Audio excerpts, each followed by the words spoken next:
পলাতক সাবেক প্রধানমন্ত্রী ও আওয়ামী লীগের সভাপতি শেখ হাসিনার অনলাইন ভাষণকে কেন্দ্র করে ৫ ফেব্রুয়ারি ধানমন্ডি ৩২ নম্বরে অবস্থিত শেখ মুজিবুর রহমানের বাসভবন গুঁড়িয়ে দেয় ছাত্র জনতা।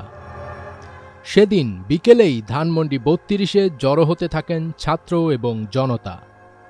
২ দিনব্যাপী ভাঙচুরের পরপরই সামাজিক যোগাযোগ মাধ্যমে ছড়িয়ে পড়ে চাঞ্চল্যকর এক তথ্য, যেখানে দাবি করা হয় যে এই ভবনটির নিচে রয়েছে শেখ হাসিনার টর্চার সেল বা আয়নাঘর এবং সেখান থেকে কিছু হাড়গোড়ও উদ্ধার করা হয়, যার ছবিও ছড়িয়ে পড়ে সামাজিক যোগাযোগ মাধ্যমে।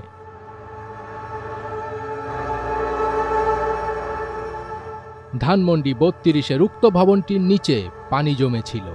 ছাত্র জনতা দাবি করেন সেই পানির থেকেই কিছু হাড়গোড় পেয়েছেন কেউ কেউ।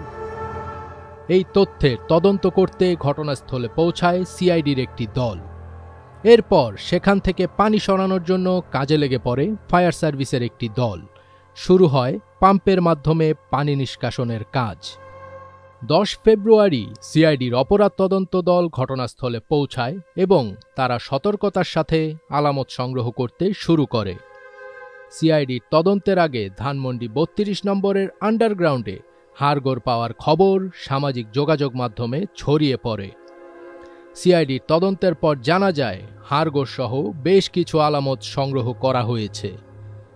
এদিকে সামাজিক যোগাযোগ মাধ্যমে আয়নাঘর বা বন্দিশালার খবর ছড়িয়ে পড়ে এবং দাবি করা হয় যে সেখানে আওয়ামী লীগ দ্বারা নির্যাতিত কোনো ব্যক্তির মৃতদেহ রয়েছে কিংবা এটি কোনো পশুর অবশিষ্টাংশ।